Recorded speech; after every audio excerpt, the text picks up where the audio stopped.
I mean, I was born and raised here in Hopkinton, grew up down in Lake Maspinock in 1976. It was a farm town. I mean, the home I grew up in on Wood Street, we had turkeys and sheep and pigs and goats, and there wasn't a lot of traffic. There was like one or two sets of lights in town, and it was pretty quiet. At the time, Hopkinton was in a kind of a place where it was changing, and we had not the greatest reputation educationally. In fact, a lot of my friends went to Marion or St. John's, or they school choice to Holliston, Mount St. Charles, etc. And we were really having a difficult time keeping students here in Hopkinton. I think there were like 13 boys in that senior class because so many had gone to private schools. But everyone on Friday nights and Tuesday nights when the games were played would go to the games. So I was going to the games, and I just figured I wanted to be a help. How could I help the team? And if we could get the crowd excited and get people to go to the games and be loud and have a good time, then maybe our teams would have a better chance of winning. And at the time, I was personally a big fan of college basketball. And when you'd watch the games on ESPN, there would always be a mascot.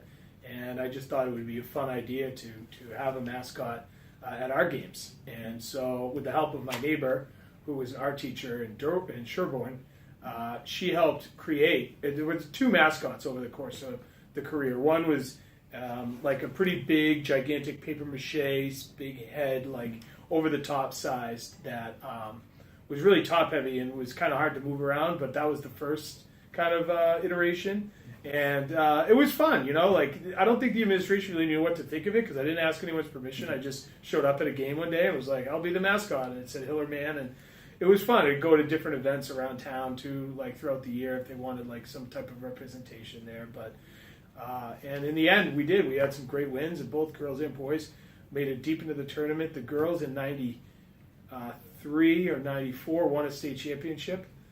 With one of our coaches that's on the team now, Carrie Chatton. She was one of the premier players on that team. She went on to play at Providence College. And we had some huge wins. I mean, we would pack the gym for girls and boys games. Then the second year, I kind of made it more of a dynamic version of the Hillerman, which was a little more flexible, so I could jump out on the court and do somersaults and flips and things like that, and just kind of be a little silly with it. And,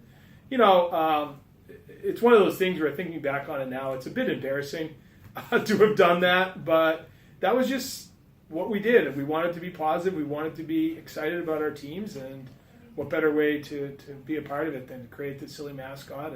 And it proved that at the time where Hopkinton was kind of on the fence about whether we were even going to continue as our own high school. They were talking about, should we regionalize with Ashland? I mean, there were a lot of, you think about it, a class with only like 13 boys one year. That's pretty concerning. Basically, people are just like, we're not participating in it. And I really feel like between the school committee, the townspeople, some of our athletic teams, a lot of positive things were happening to give people the confidence. So let's buy in. And Hillerman was just one of those things in life that kind of took off, and it was fun. It was a really good time.